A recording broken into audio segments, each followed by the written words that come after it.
Assalamu alaikum and hello everyone. I'm your host, Hannah Zuberi, and welcome back to another episode of Justice for All Now. 19 years later, after the US invasion, Afghanistan still experiences seemingly endless war, bloodshed, and a long history of pain and loss. On February 29th, the United States and the Afghan Taliban signed the long-awaited peace deal in Qatar. Excuse me for just a second. If I look at my notes. Sure.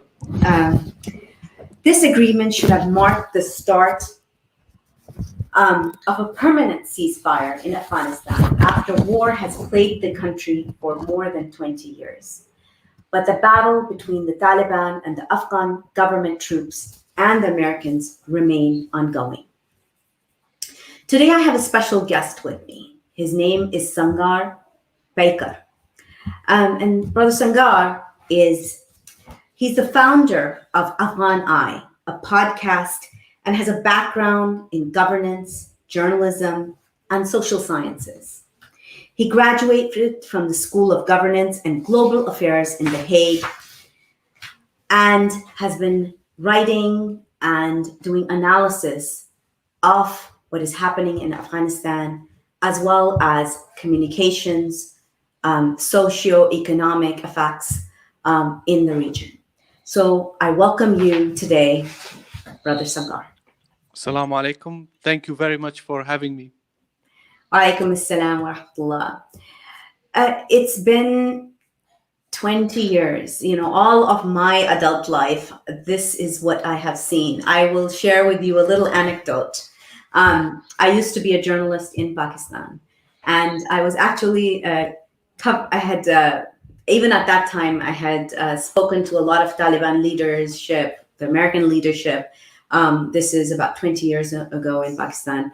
And we were making a documentary, and I went to the Turkhan border, and there were several of my colleagues who were not Muslim who were allowed to pass into Afghanistan.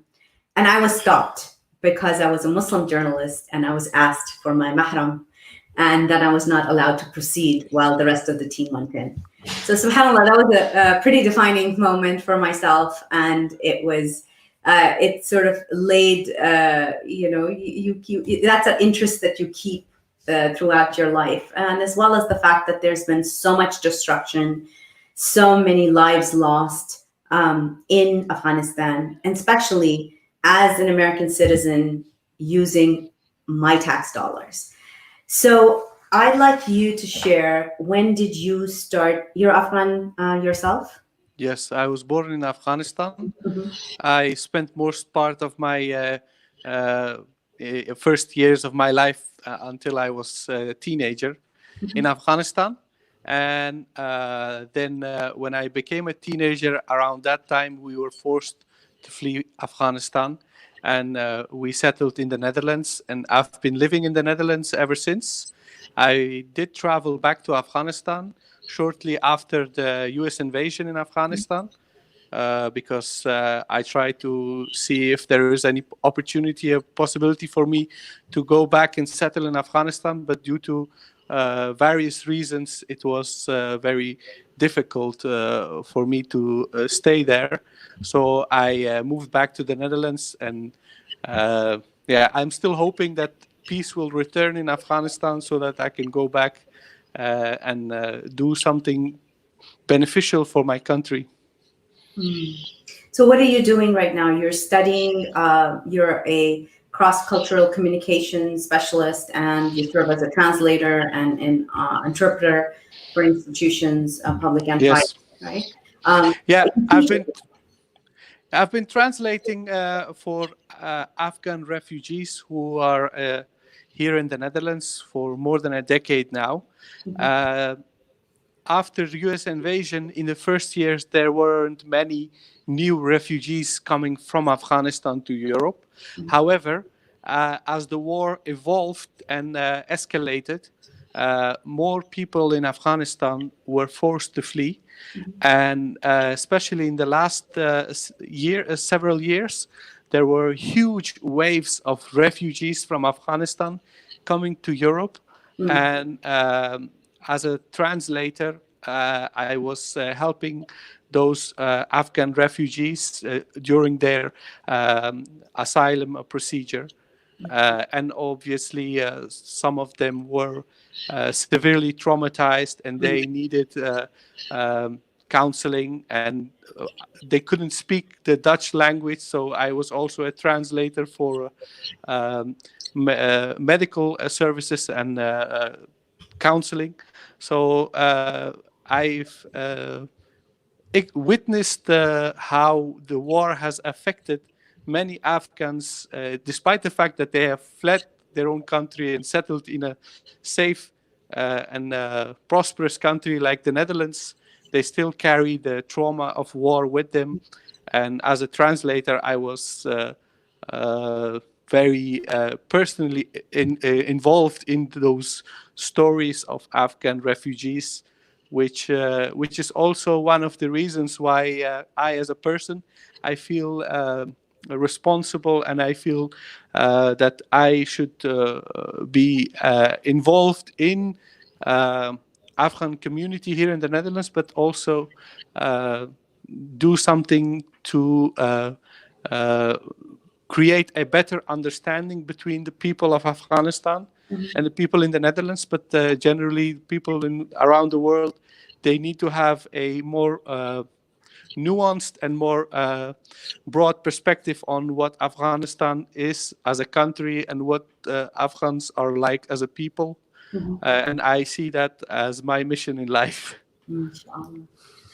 So let's talk about, I mean, this is February, and the ceasefire talks have been a focus for many and interest for many of our community and around the world. In its initiative to pull troops out of Afghanistan and effectively end this 19-year-old conflict, which is one of the longest wars in modern American history. The United States has called for advanced security measures, increased connectivity, and quote unquote stronger development. In your opinion, what do you think is the best path that the US can take to achieve these goals and avoid heightening the conflict instead of ending it? Well, it is quite it's very good question, because the current policy of the current administration in the United States has its many flaws, but the path initiated by the Trump administration has those elements that you have just mentioned. For instance, in the past 3 administrations since 2001, the United States did not really pursue a path of peace with the Taliban. And the policy was mainly focused on suppression of insurgency. However, suppression of insurgency was conducted in a way that was actually helping the insurgency to grow. For example, in the last 19 years, the usage of night raids, aerial bombardments, empowerment of warlords, criminal entities have actually enabled the Taliban as an insurgency group to grow and recruit more Afghans so that they can fight against the Afghan government and the international troops. However, now President Trump has initiated a policy where they are seeking a peaceful settlement with the Taliban into a transition where the relationship between Afghanistan and the United States is no longer based on the current militarist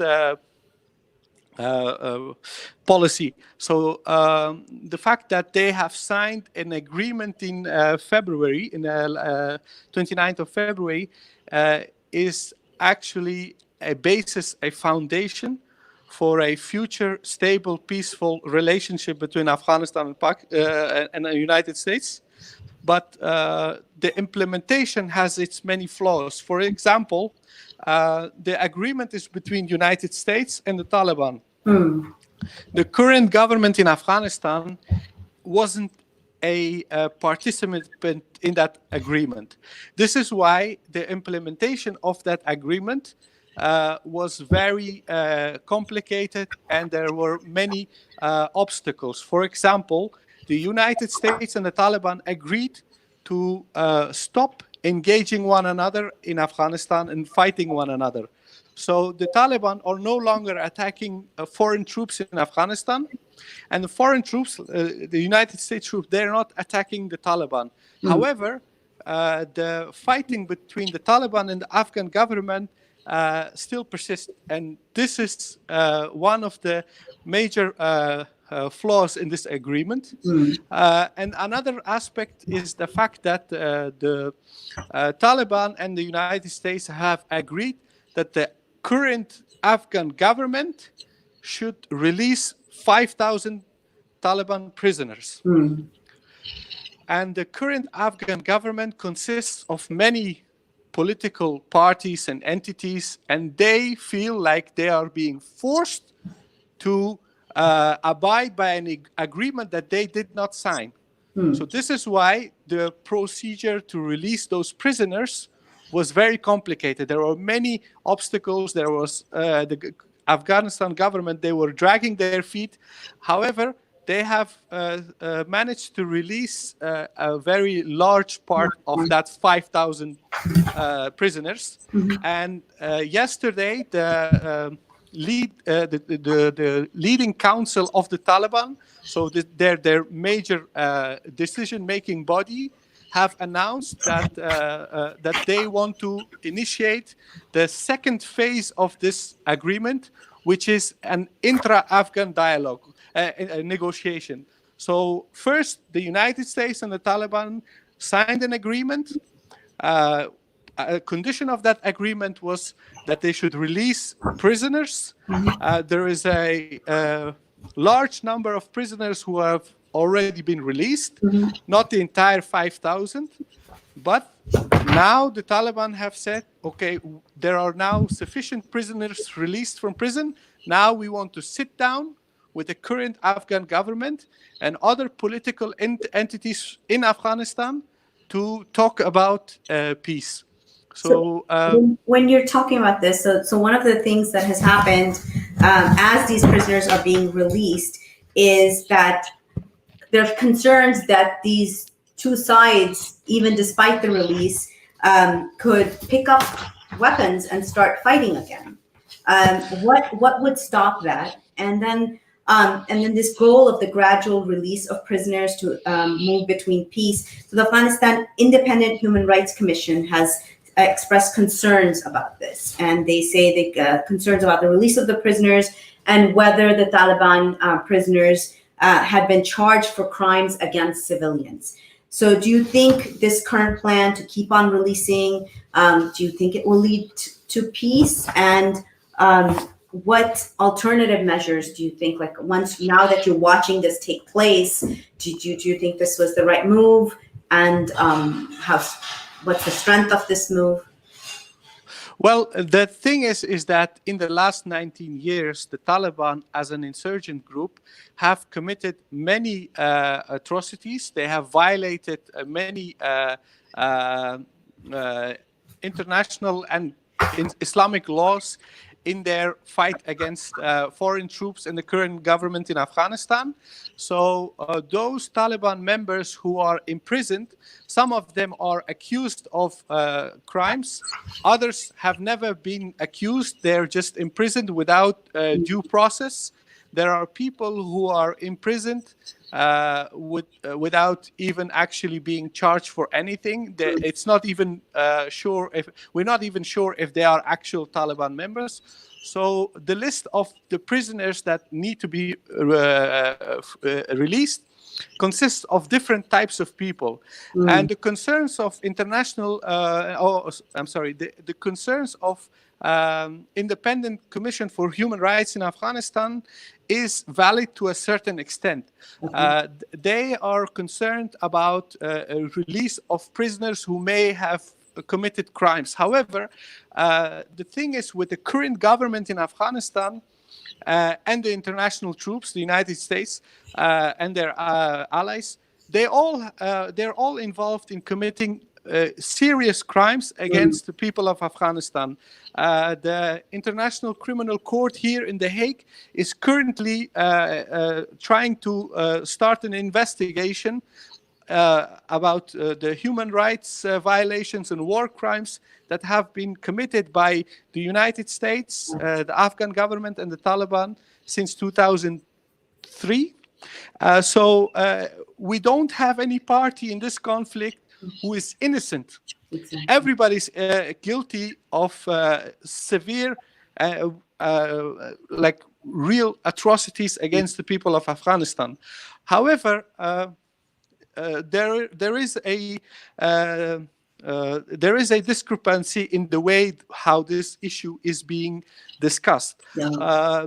Since the Taliban are an insurgent group, their crimes are always emphasized, while the current government has its share of criminals.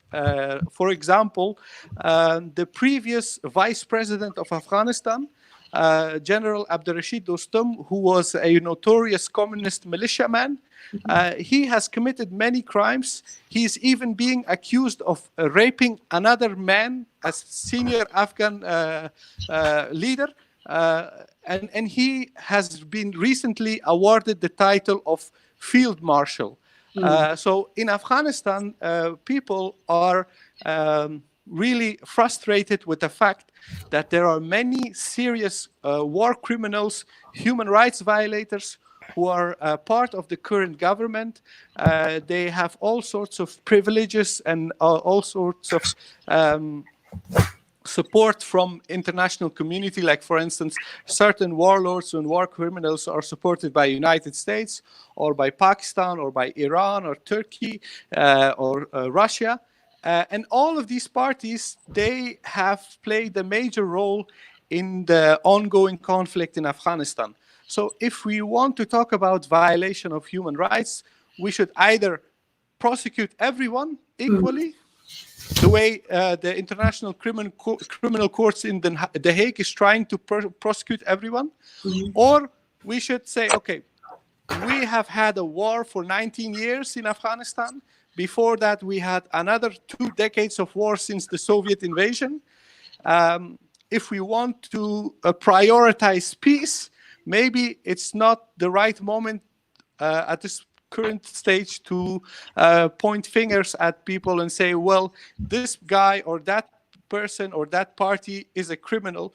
Let's just first sit around one negotiating table, face each other, and try to achieve what is the absolute necessity for the people in Afghanistan, and that is a ceasefire, a total ceasefire, total disengagement by all parties, so that the people in Afghanistan have at least a period where they can breathe and feel safe and secure, because it might be very difficult for people around the world to imagine, but the people in Afghanistan, they have not experienced peace for more than 40 years. This war has started before I was born. It's been going on for 42 years. So in the last 42 years, there have been very serious human rights violations, war crimes. They have all been committed by all sides. There is no party in this conflict who is innocent. However, the highest priority at this current stage is to force all sides to stop killing people. For example, I'll give you an example of how the current situation is like in Kabul. I spoke to a friend who is a businessman in Afghanistan. He is employing hundreds of people, mainly women, to work in his factory, where they process food. And they export food from Afghanistan to other countries. He is a major job provider in Afghanistan, and he is helping the Afghan economy. But he is not safe. He is being threatened, and people like him are being threatened. They are being extorted by criminal gangs, and if it's not the criminal elements, there are bombings, schools, hospitals, places of worship are being bombed, and people are in constant state of fear and anxiety. The absolute majority of people in Afghanistan are they are addicted to cigarettes or chewing tobacco. There are people who are using really heavy intoxicants because they need those things to cope with anxiety and insecurity of war. And this is a constant. This is a constant in their life for decades.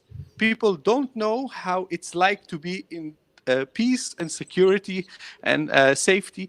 And that's why the current initiative by the Trump administration to create peace, to disengage from Afghanistan, to pull out the troops and force the Taliban and the current political leadership in Kabul to sit around the table and negotiate with each other.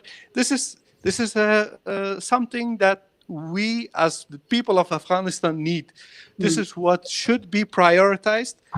It is very strange. I know that the Trump administration is not popular in the United States. There are many problems in the United States with this government, with the policies of Donald Trump.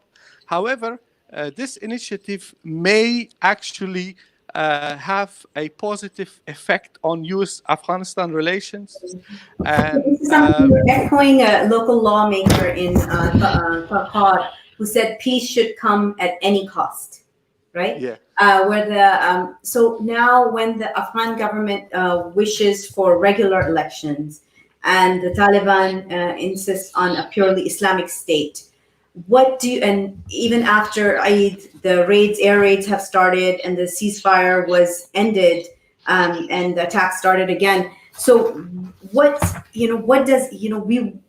we as Muslims, we want that for the Afghani people. Afghan people. We want that. You want that as an Afghan.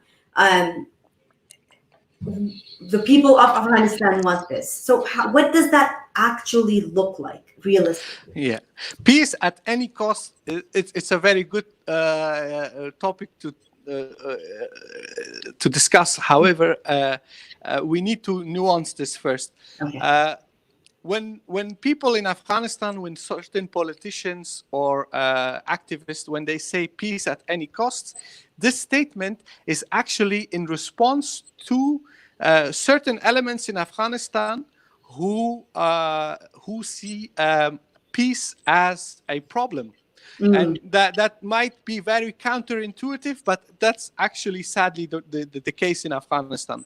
For the past 19 years, a significant part of Afghan economy has developed itself purely on war economy, which means that if the war ends, if the foreign troops leave, these people, they will lose their jobs. They will no longer have any source of income.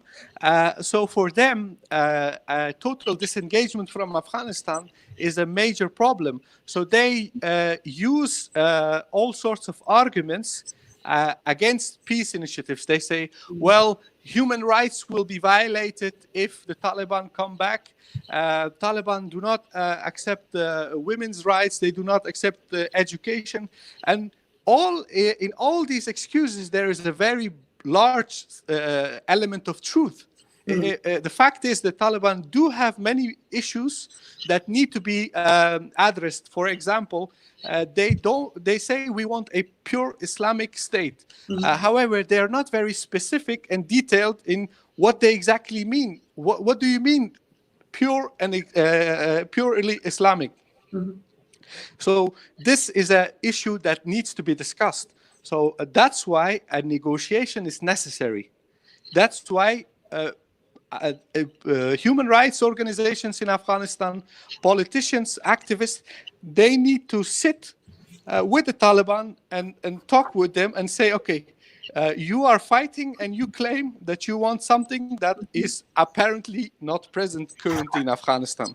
You want to change the current situation. Be specific. What do you want to change? How do you want to change it? So for this specific purpose, a negotiation is necessary. And when certain politicians say we want peace at any cost, their statement might sound strange, but it's actually, it makes sense, because what they're saying is what we really want is an end of fighting, and we want to move to a next stage where we are actually talking with each other instead of fighting.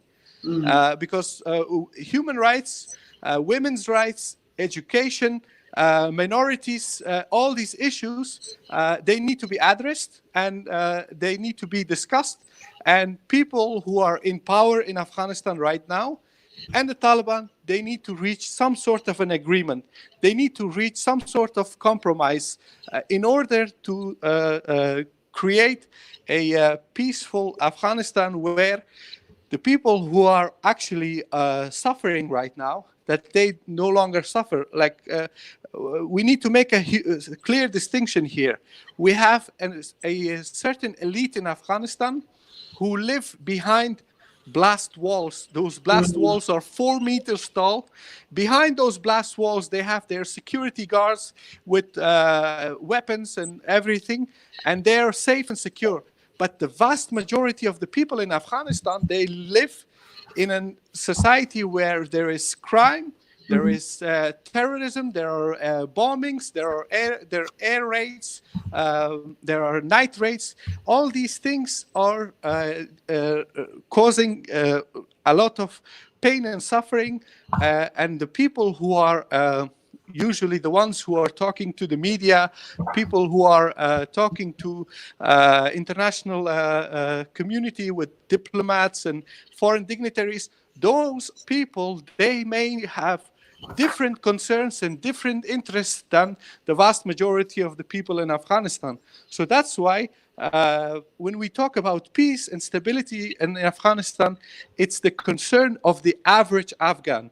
The working class Afghan, the farmer, the people in rural communities, people who are being victimized by warlords, by terrorist attacks.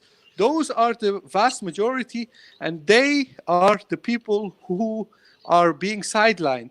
And this is why, in order to create a situation that benefits the vast majority, what we need is prioritizing a total disengagement from Afghanistan by foreign entities, which is actually the real reason why the war is still going on.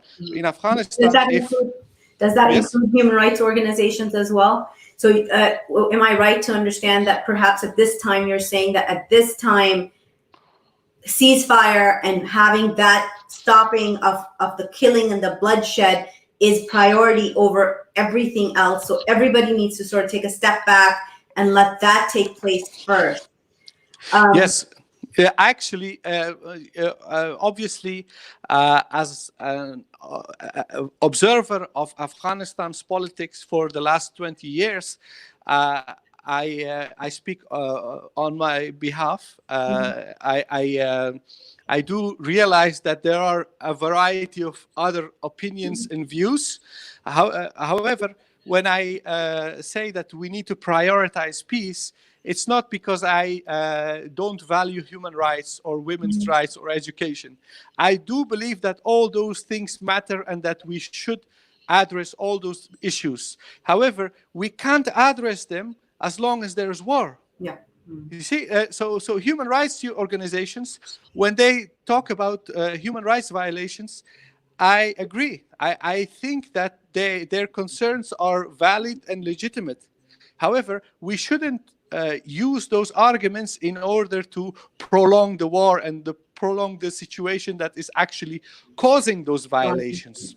I guess some of the things that concerned them, like for example, the May attack, I think that was the big, the attack on the maternity clinic that killed, where it was very graphic, killed babies, pregnant mothers, and it resulted in an international outcry and refocused the world's eye back on Afghanistan. And the government insisted that the Taliban conducted this, the Taliban denied responsibility. And so can you explain what has transpired since then, what took place, and who is responsible for that carnage? The attack against the maternity hospital in a predominantly Shia neighborhood in Kabul is not claimed by any terrorist group or insurgent group. Nobody claimed responsibility. However, there is a pattern of attacks specifically targeting the Shia in Afghanistan as a minority and other religious minorities like the Sikhs. This pattern of attacks has started since the emergence of Daesh, or the Islamic State in Afghanistan. This particular group is not interested in a peaceful settlement between the Taliban and the government or the foreign forces, because Daesh does not believe that all these parties, that they are Muslims. According to Daesh, all these political parties and all these groups, they are apostates, and they believe that killing them is necessary. So, based on the political views and ideas of Daesh, we can say that they are the most likely culprits of this attack against the maternity ward in West Kabul. However, they have not claimed responsibility, so we cannot be certain of that. And the thing is that it is very peculiar that while the Taliban and the United States, and to a certain extent, the current Afghan government are trying to get out of this quagmire and create a new situation where they no longer fight with one another, but instead they talk with each other. Under current situation, you see an increase of terrorist attacks targeting civilians, targeting religious minorities, things that actually damage trust between the different parties in Afghanistan, and increase a sense of insecurity and instability, which could be actually interpreted as a deliberate attempt to derail and sabotage the peace process. So what happened during that attack against that maternity ward is that most of the victims were women and children, and they were predominantly from the Shia minority in Afghanistan. And this Shia minority has been attacked consistently by Daesh in the last few years.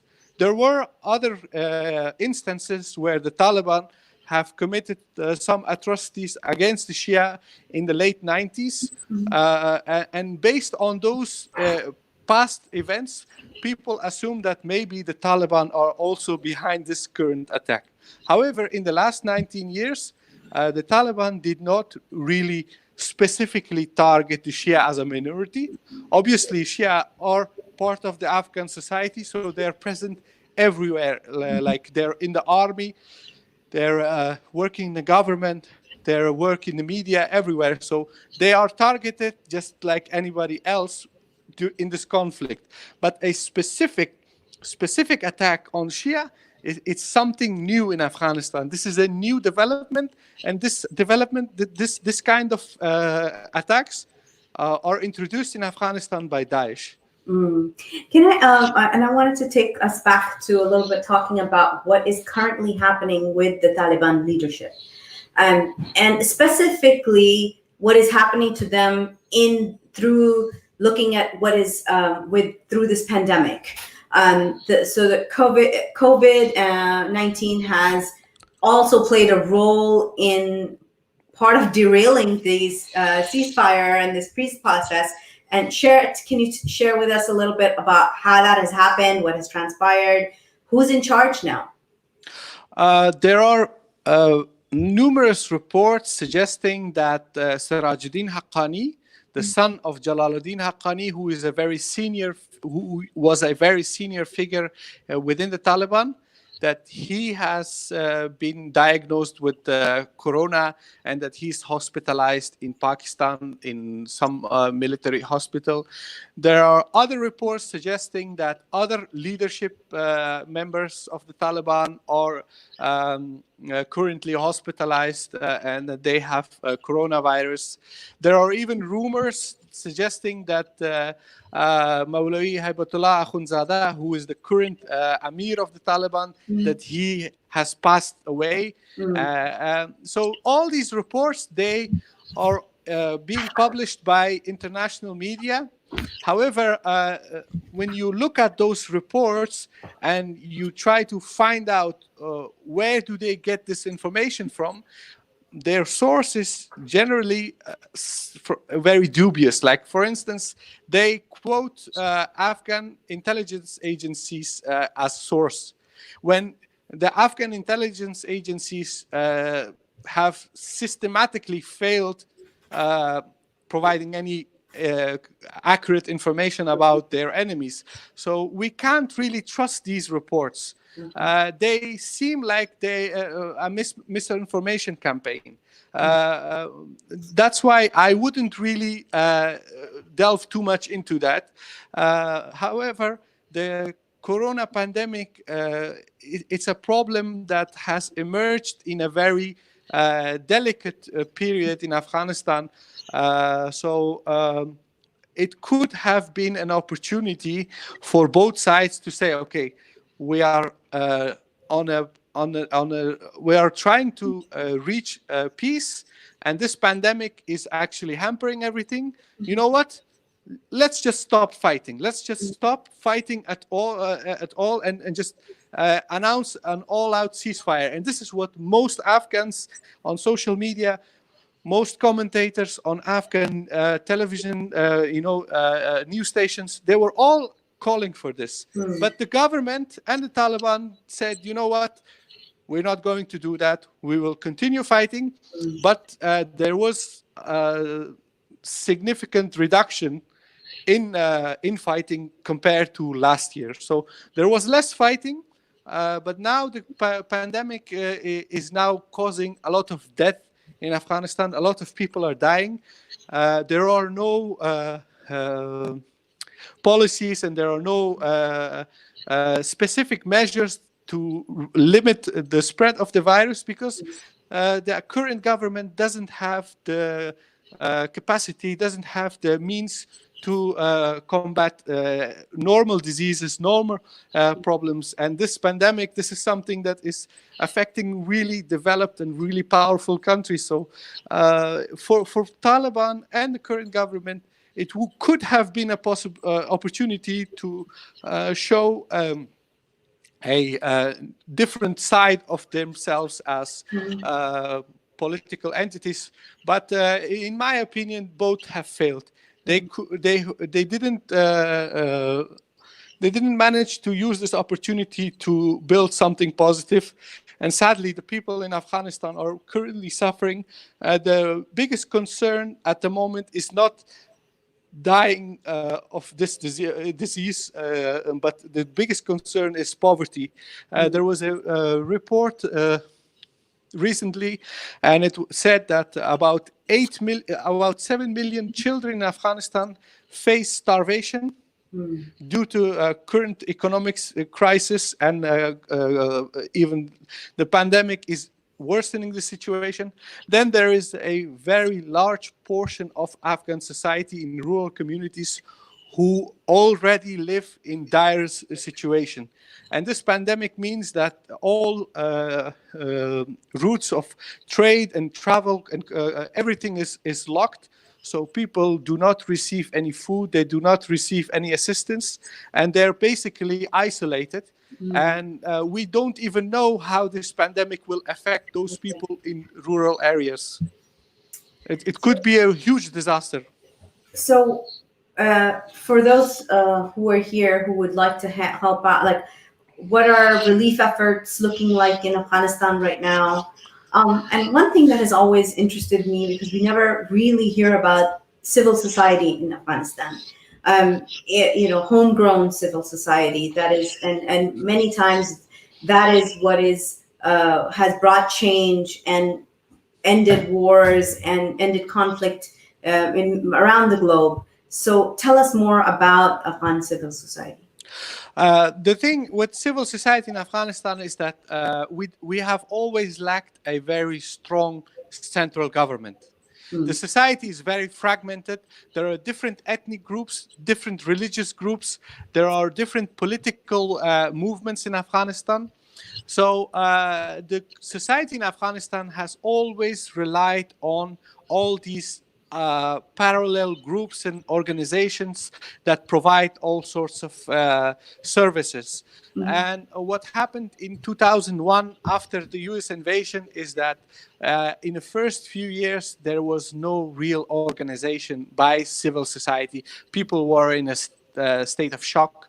However, people were hopeful and positive. So there were different attempts from Afghanistan, from within Afghanistan, and from people outside Afghanistan, to start organizing people based on ethnicity or religious conviction or political views or just different regions. And now we have a very vibrant civil society in Afghanistan. In every part of the country, there are different political and apolitical entities providing all sorts of services. But the problem with these civil society organizations is that they rely heavily on donors they rely on foreign embassies, NGOs who are providing financial means for these civil society organizations to be active, to provide a service to people in different parts of the country.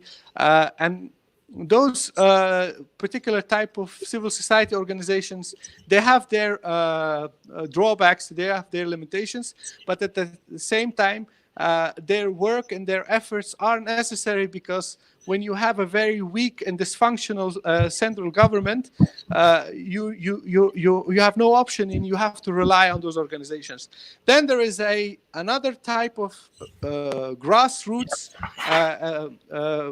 civil society organizations who do not rely on foreign organizations like embassies and NGOs. And those organizations, they also provide education, they provide aid. And during this pandemic, there were many such organizations who are actively involved in distributing food to really poor segments of the society. There was a fundraising by a large number of Afghan charity organizations. There are still ongoing projects. You can see a list of them currently on social media. They're all collecting donations so that they can send food to different parts of the country where there are internally displaced people in Afghanistan who need that assistance. Then there are also organizations like the Organization of Afghan Doctors, Medical Workers, who have their own projects. And there are also religious organizations like Dawah organizations who are actually mainly involved in Dawah education. And those organizations are also very well organized and capable of providing all sorts of aid and assistance to people. So I think that because Afghanistan is a country that lacks a strong and well-functioning central government, the people are forced to rely on civil society, on charities, and all these other organizations. And I think that these organizations have actually done great work.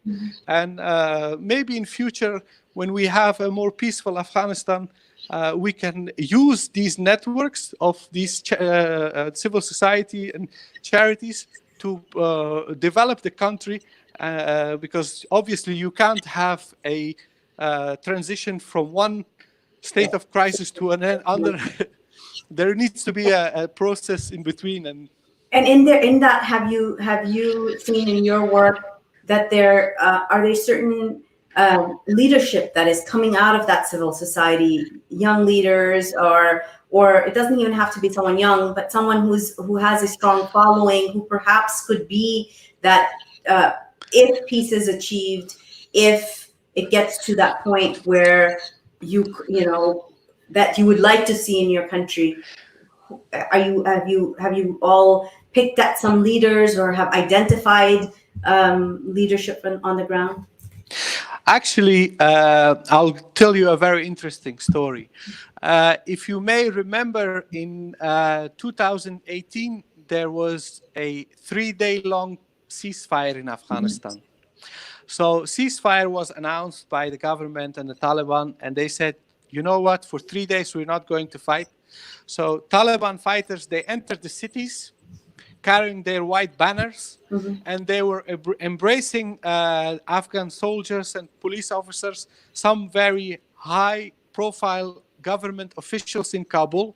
They went and they had ice cream with Taliban leaders, and it was a very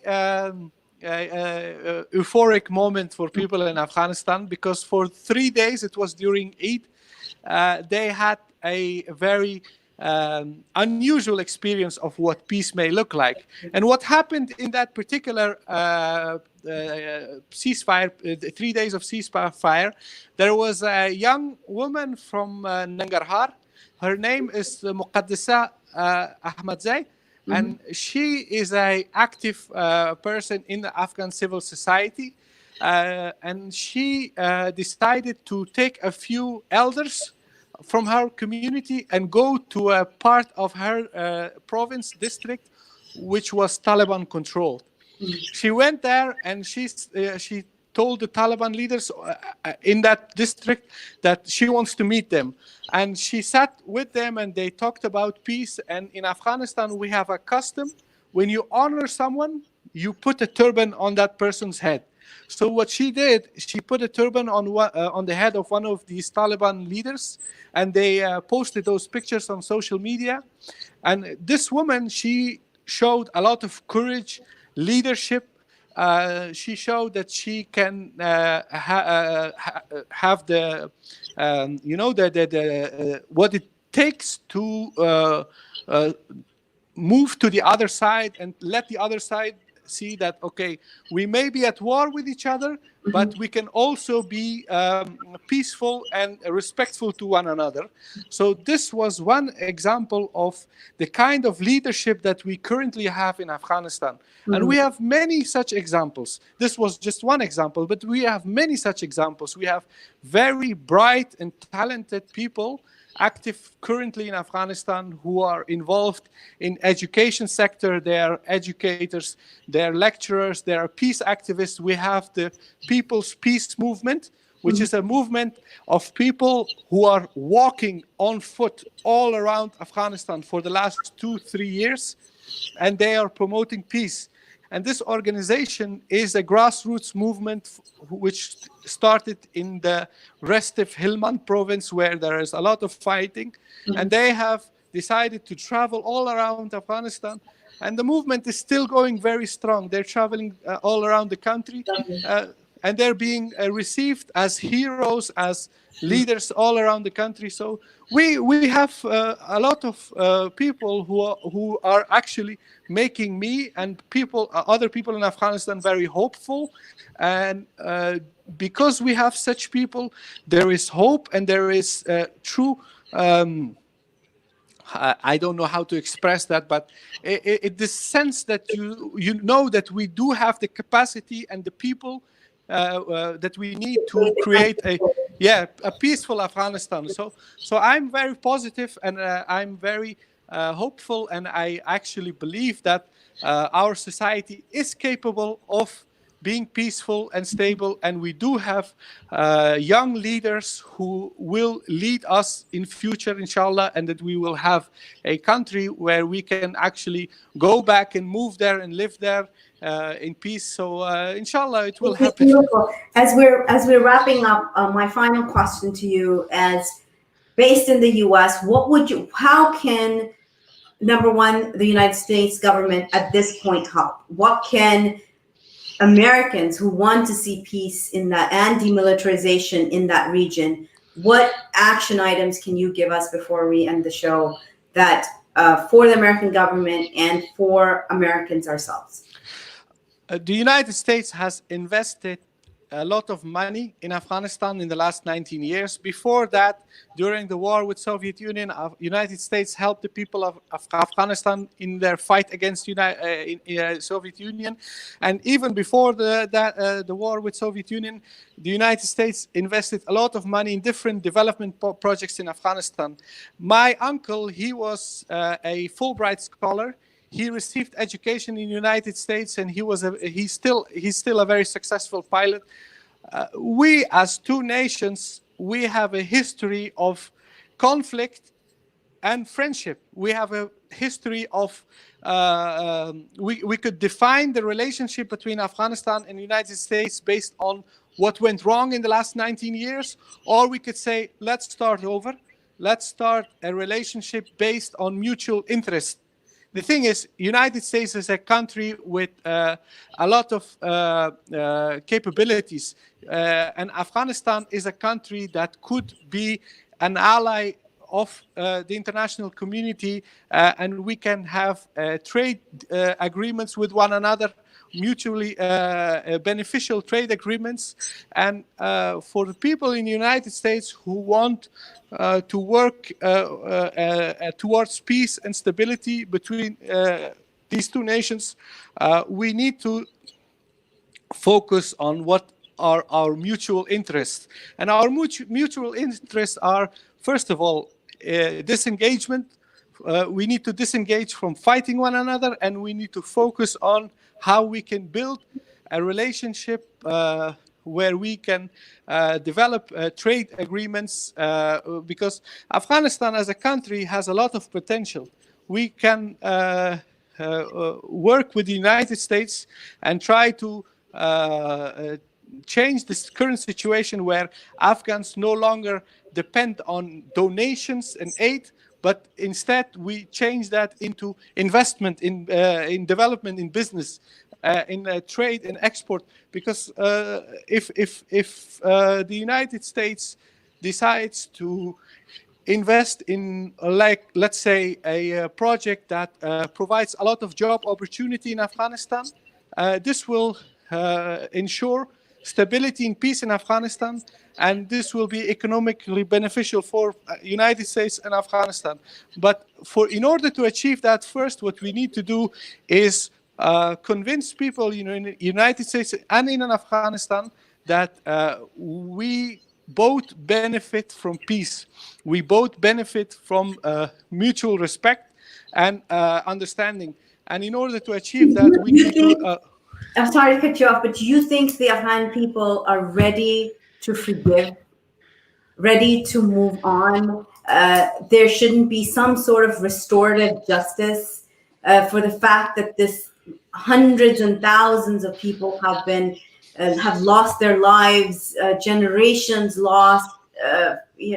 The trauma, the hundreds and thousands that were picked up and put into secret. This country has done a lot of wrong to Afghanistan. So do you think? Definitely, yes. As someone who sits here and we like, this is something we see what has happened in Guantanamo, and that we feel like that's just a glimpse into what is the reality on the ground in Afghanistan, right? done through the government. So this is something that is, what would restorative justice look like? The question is